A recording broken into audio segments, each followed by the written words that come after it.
નમસ્કાર મિત્રો, અમારી યુટ્યુબ ચેનલમાં તમારું હાર્દિક સ્વાગત કરી રહ્યા છીએ। આજે ચર્ચા કરવા જઈ રહ્યા છે ગુજરાતની લોકપ્રિય લોકગાયિકા કિંજલ રબારી વિશે। હાલમાં સોશિયલ મીડિયા પર કિંજલ રબારીનો એક વિડીયો ખૂબ વાયરલ થઈ રહ્યો છે, જેમાં તેમણે પોતાના જીવન અને સમાજ વિશે કેટલી મહત્ત્વની વાતો કરી છે। મિત્રો, આ વિડીયોમાં કિંજલ રબારી કહે છે કે હું મારા સમાજની ખૂબ કદર કરું છું। જ્યારે હું ગીત ગાઉં છું, કાર્યક્રમને જોઉં છું, સમાજનું નામ રોશન કરું છું, ત્યારે બધા મને પ્રેમ આપે છે।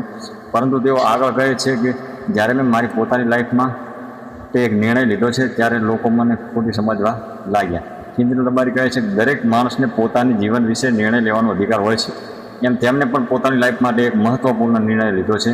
આ વિડીયોમાં કિંજલ રબારીએ એવું પણ જણાવ્યું છે કે તેમણે શંકરભાઈ ચૌધરી અને સંઘવીનો પણ સપોર્ટ માગ્યો છે। કિંજલ રબારીનું કેવું છે, જો જરૂર પડશે તો હું કાયદાકીય લડવા પણ તૈયાર છું।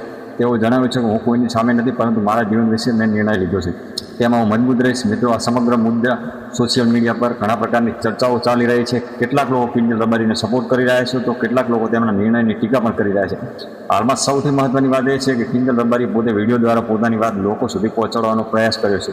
ચાલો મિત્રો, હવે તમને આખો વાયરલ વિડીયો બતાવીશ, જેથી તમને પણ જાણી શકો કિંજલ રબારીએ શું કહ્યું છે। જય માતાજી, જય દ્વારકાધીશ। કાલે જ મેં એક વિડીયો અપલોડ કરેલો, જેમાં મેં જણાવેલું કે મેં લગ્ન કરી લીધા છે। મારી રાજી ખુશીથી હું એમના જોડે રહું છું, એમના જોડે આવી છું। છતાં પણ અમુક લોકોએ સોશિયલ મીડિયામાં વિરોધ કરવાનું ચાલુ કર્યું છે, ધમકીઓ આપવાનું ચાલુ કર્યું છે, મારી નાખીશું, ઉપાડી જઈશું, બરાબર। તો મને એ નથી સમજાતું કે જ્યાં સુધી હું સમાજનું નામ રોશન કરી રહી છું, જ્યાં સુધી હું મારા ઘરે પૈસા કમાઈ રહી છું, જ્યાં સુધી હું એમના માટે કંઈક કરી રહી છું, ત્યાં સુધી હું બધાને સારી લાગુ છું। જ્યારે મેં મારી લાઈફ માટે એક ડિસિઝન લીધું છે, એમાં હું ખોટી થઈ જાઉં છું, ખરાબ થઈ જાઉં છું, બરાબર। અને એને લઈને ઘણા બધા લોકોએ એવું બી મૂક્યું છે, સમાજવાળાઓ લોકોએ, કે ભાઈ અમે દીકરીઓને ઇન્સ્ટાગ્રામ, ફેસબુક બધું યુઝ કરવાનું બંધ કરાવી દઈશું। તો આ નિયમ ફક્ત દીકરીઓ માટે કેમ છે, મને એ નથી સમજાતું।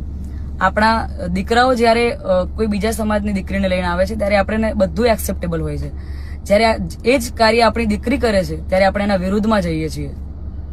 તો મને એવું લાગે છે કે અત્યારે તમે એકતા કરી રહ્યા છો, બહુ સારી વાત છે કે સમાજ એકતા કરે છે, પણ તમે લડવામાં નહીં, સમજવામાં એકતા કરશો તો વધારે સારું રહેશે। બાકી તો હું કાયદાકીય પગલાં લેવાની જ છું। અને આ બાબતે હું આપણા વિધાનસભાના અધ્યક્ષ શ્રી શંકરભાઈ ચૌધરીને વિનંતી કરું છું, અને આપણા ગૃહમંત્રી શ્રી હર્ષભાઈ સંઘવીને પણ વિનંતી કરું છું કે મને આમાં સપોર્ટ કરે। અને બાકી તો આપણે કાયદાકીય રીતે લડવાની તૈયારીમાં છીએ।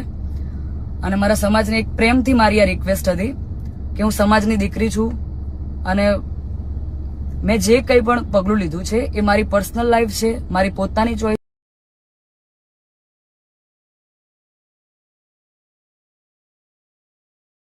જો તમને આવી તાજી ખબર અને માહિતી જાણવા માંગતા હો તો અમારી ચેનલને લાઇક કરો, શેર કરો અને સબસ્ક્રાઈબ કરવાનું ભૂલતા નહીં।